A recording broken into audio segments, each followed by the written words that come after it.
నమస్కారం ఘంటారావానికి స్వాగతం. ముందుగా ప్రధాన అంశాలు. ప్రకాశం బ్యారేజీకి ఎగువ నుంచి వరద పోటు, 69 గేట్ల నుంచి నీటి విడుదల.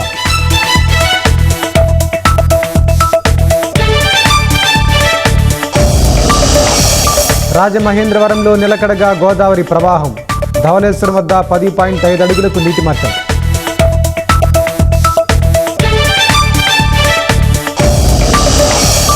కోనసీమలో ఉధృతంగా గోదావరి నదీ పాయలు, లంకల్ని నీరు చుట్టుముట్టడంతో జనం అవస్థలు.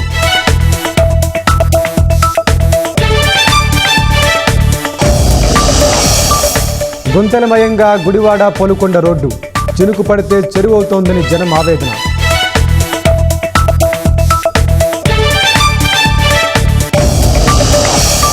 అంతరిక్ష అనుభవాలను మోదీతో పంచుకున్న శుభాంశు శుక్లా, ఓదశలోకి తీసుకెళ్లిన త్రివర్ణ పతాకం అందజేత.